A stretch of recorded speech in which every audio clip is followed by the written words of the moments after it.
बड़वाह के पुराने दारू गोदाम स्थित बॉयज हायर सेकेंडरी स्कूल परिसर में जर्जर भवनों को डिसमेंटल करने को लेकर प्रशासन और नगरपालिका के अधिकारियों ने निरीक्षण किया। नगरपालिका अध्यक्ष, एसडीएम सहित जनप्रतिनिधियों और अधिकारियों ने मौके पर पहुंचकर स्थिति का जायजा लिया। जर्जर भवनों को बच्चों की सुरक्षा के लिए खतरा बताते हुए जल्द फिजिकल वेरिफिकेशन कराने की बात कही गई है। बड़वाह के पुराने दारू गोदाम स्थित बॉयज हायर सेकेंडरी स्कूल परिसर में नगरपालिका अध्यक्ष राकेश गुप्ता, वरिष्ठ भाजपा नेता महिम ठाकुर, मंडल अध्यक्ष अंकित गुप्ता और एसडीएम सत्यनारायण दर्रा ने पार्षदों एवं अधिकारियों के साथ निरीक्षण किया। निरीक्षण के दौरान स्कूल परिसर में मौजूद पुरानी और जर्जर बिल्डिंगों की स्थिति का जायजा लिया। नगरपालिका अध्यक्ष राकेश गुप्ता ने बताया कि पुरानी बिल्डिंग काफी जर्जर हो चुकी है। परिसर में लगी ऊंची चिमनी और लोहे के टीन शेड भी बच्चों के लिए खतरा बन सकते हैं। नपा अध्यक्ष ने कहा कि एसडीएम के निर्देश के बाद पॉलिटेक्निक कॉलेज की टीम द्वारा जर्जर भवन का फिजिकल वेरिफिकेशन किया जाएगा। टीम की रिपोर्ट के बाद भवन को डिसमेंटल करने की कार्रवाई की जाएगी। बताना चाहूँगा कि नगरपालिका अध्यक्ष और हमारे बीओ और अध्यक्ष, मंडल अध्यक्ष और हमारे जनप्रतिनिधियों के साथ और अधिकारियों की टीम के साथ आज इस स्कूल परिसर का पूरा घूम कर परीक्षण किए हैं। इसका उद्देश्य है कि आप लोगों को पता ही है कि यहाँ पे पहले दारू गोदाम था। इसके पुराने जो बिल्डिंग हैं वो डिसमेंटल योग्य हो गए हैं और पिछले वर्ष इसका प्राथमिक रिपोर्ट मेरे द्वारा ही भेजा गया था। इस बार हमने पुनः, चूंकि किसी लेवल पे रुक गया होगा, तो आज ही हम लोग सभी लोग के साथ हम लोग घूम के पूरे ये देखे हैं और मेरे द्वारा पॉलिटेक्निक प्रचारक को भी निर्देशित किया है कि उनकी टीम आके इसको डिसमेंटल के लिए प्रस्ताव बनाए। और साथ ही साथ बताना चाहूँगा कि हमारे चूंकि ये बच्चे हैं, ये आसपास के विद्यालय एरिया से आते हैं और उनको बस की दिक्कतें हैं, तो हमने एसडीओपी मैम और हम लोग उसको बस ऑपरेटरों के साथ एक बैठक कर हम लोग बच्चों लोगों के भी समस्या को समाधान करेंगे।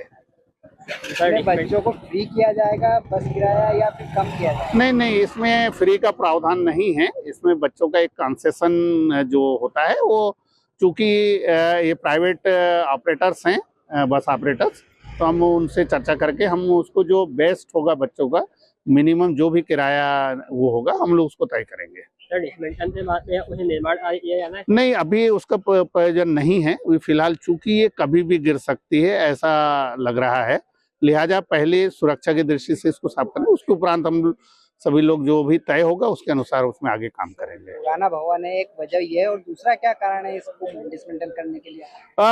नहीं, वो पुराना है और अभी आप देख ही रहे हैं कि चूंकि ये कभी भी अब ढह सकते हैं। हमारा उद्देश्य सुरक्षा, चूंकि बच्चे लगातार दिन भर इसी रूट से गुजर रहे हैं, वो हमारे लिए चिंतनीय है, इस वजह से आए हैं। नर्मदे हर काफी समय से ये बड़वा बॉयज हायर सेकेंडरी की ये चीजें हमारे ध्यान में आ रही थी, लेकिन कुछ ऐसा योग नहीं बन पा रहा था कि सब एक साथ। तो आज चूंकि एसडीएम साहब से चर्चा हुई, सभी लोगों को समय था, हमारे साथी पार्षद, सभी पदाधिकारी, तो हम लोग यहाँ पे आए हैं क्योंकि यहाँ पे जो है ये जो बिल्डिंग है बहुत पुरानी है। पहले यहाँ पे दारू गोदाम था, आप सब जानते हैं, और उसके बाद में हायर सेकेंडरी स्कूल यहाँ शिफ्ट हुई है। जब वहाँ पुरानी बिल्डिंग में गर्ल्स हायर सेकेंडरी आई थी, तो ये सारी इसमें खास करके जो पुरानी शराब फैक्ट्री की जो चिमनी है, कुछ बिल्डिंग हैं, आगे जो लोहे के टीन शेड हैं, वो इतनी ज़्यादा जर्जर अवस्था में है कि कभी भी हमारे जो यहाँ पर बच्चे पढ़ते हैं उनके लिए गंभीर खतरा बन सकते थे। तो इस चीज़ को लेकर पहले भी एसडीएम साहब ने इसमें, जब हमारी पूर्व कलेक्टर भव्या मैडम थी तब भी बात की थी, लेकिन उसके आगे कुछ इतना फॉलोअप नहीं हो पाया, किसी कारणों से वो सब चीज़ रुक गई। तो आज इसके लिए फिर से आए हैं और अभी आज ये तय किया है, एसडीएम साहब ने बात भी की वहाँ सनावत पॉलिटेक्निक कॉलेज में, तो वो लोग जो है वो इस बिल्डिंग का फिजिकल वेरिफिकेशन करके और उसके बाद इसको डिसमेंटल करने की परमिशन दे देंगे। तब हम लोग कलेक्टर साहब से बात करके और इसको डिसमेंटल करके, क्योंकि यहाँ लगभग 2.5-3 एकड़ की जमीन है, लेकिन सब अव्यवस्थित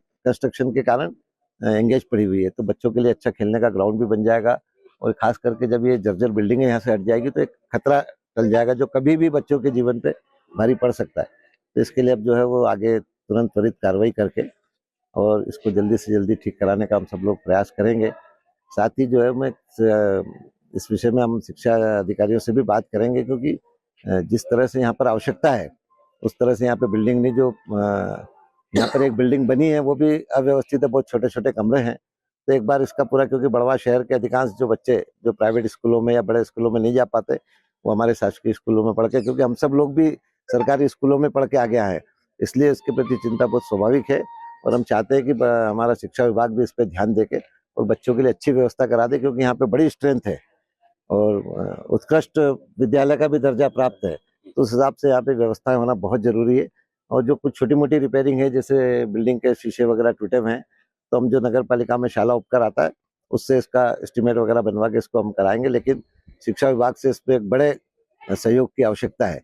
और मैं अपने विधायक जी से, सांसद जी से भी इस विषय में चर्चा करके और एक बार इसके लिए बड़ा पूरा फुल फ्लेश प्लान बनाएंगे, ताकि भविष्य में लंबे समय तक विद्यार्थियों को विद्या अध्ययन करने के लिए अच्छा वातावरण मिले, अच्छी स्कूल मिले और खास करके किसी तरह का खतरा नहीं हो, क्योंकि यहाँ पे अभी वॉल बाउंड्री भी अधूरी पड़ी है, आसपास जंगल का क्षेत्र है, तो स्वाभाविक है कि सांप, बिच्छू, कीड़े मकोड़े सभी आ जाते हैं। इन सबसे सुरक्षा बहुत जरूरी है और उसके लिए हम सब लोग प्रयासरत हैं। नर्मदे हर डिसमेंटल की जो आधिकारिक प्रक्रिया है कि एक बार पॉलिटेक्निक कॉलेज के जो इंजीनियर्स वगैरह या प्रोफेसर आके वो इसका वेरिफिकेशन कर लेते हैं और उसके बाद अगर वो इस बात को प्रमाणित कर देते हैं प्रमाण पत्र के माध्यम से कि डिसमेंटल के योग्य है, तो हम शासन को पत्र लिख के और शासन से अनुमति लेकर उसका एक टेंडर लगेगा और टेंडर लगा के इसकी प्रक्रिया पूरी कर देंगे। एसडीएम सत्यनारायण दर्रा ने बताया कि जर्जर भवन को लेकर पिछले वर्ष भी प्रस्ताव भेजा था, लेकिन किसी कारण से कार्रवाई नहीं हो सकी। अब निरीक्षण के बाद पॉलिटेक्निक की टीम भवन की स्थिति की जांच करेगी और रिपोर्ट आने के बाद डिसमेंटल की कार्रवाई की जाएगी, ताकि बच्चों को संभावित दुर्घटना से बचाया जा सके। वहीं स्कूल आने जाने वाले बच्चों को बस किराए में बढ़ोतरी को लेकर हो रही परेशानी का मुद्दा भी सामने आया है।